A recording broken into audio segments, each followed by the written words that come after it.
بسم اللہ الرحمن الرحیم۔ السلام علیکم ورحمۃ اللہ وبرکاتہ۔ دوستو، آج ہم ایک بہت ہی نازک اور اہم موضوع پر بات کریں گے۔ وہ موضوع ہے شرک۔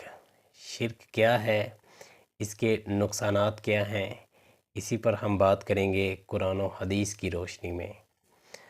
سب سے پہلے میں آپ کے سامنے قرآن پاک میں سے 3-4 آیات رکھتا ہوں، اس کے بعد ایک دو احادیث رکھوں گا آپ کے سامنے۔ اللہ پاک قرآن میں ہمیں صاف صاف بتاتے ہیں کہ بے شک اللہ شرک کو معاف نہیں کرتا، اس کے علاوہ جسے چاہتا ہے بخش دیتا ہے۔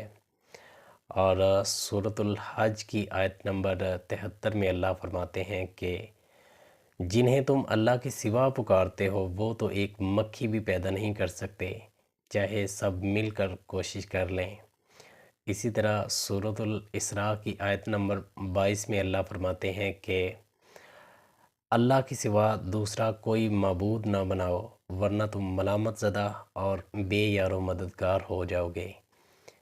اسی طرح سورۃ الزمر کی آیت نمبر 16 میں اللہ فرماتے ہیں کہ اگر آپ نے شرک کر لیا تو آپ کے سارے اعمال ضائع کر دیے جائیں گے۔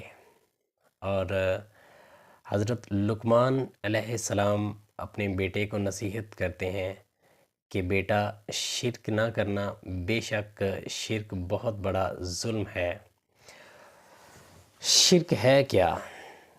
شرک صرف بتوں کو پوجنا نہیں بلکہ اللہ کے علاوہ کسی سے بھی دل کا مکمل بھروسہ کرنا، دکھاوے کی عبادت کرنا یا اللہ کے برابر کسی کو سمجھنا، یہ سب شرک کی علامات ہو سکتی ہیں، یہ سب شرک کی صورتیں ہو سکتی ہیں۔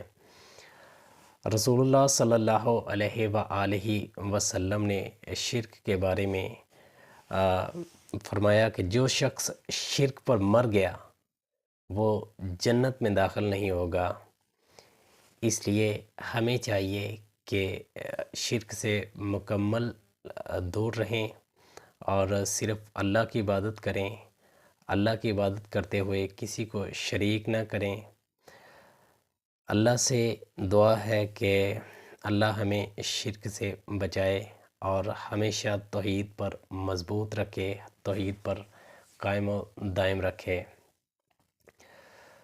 علامہ اقبال کا ایک شعر ہے کہ بتوں سے تجھ کو امیدیں، خدا سے نو امیدی، مجھے بتا تو صحیح اور کافری کیا ہے۔ یعنی جس پر بھی تمہیں یہ خیال ہے کہ فلاں میرے لیے کوئی فائدہ پہنچا سکتا ہے یا مجھے کوئی نقصان دے سکتا ہے، یہ شرک ہے۔ لہٰذا ہمیں شرک سے بچنا چاہیے۔ آخر میں یہ کہ اگر آپ کو یہ ویڈیو پسند آئی ہے تو اس کو لائک اور شیئر کر دیں اور سبسکرائب کر دیں تاکہ ہماری مزید ویڈیوز آپ تک پہنچ پائیں۔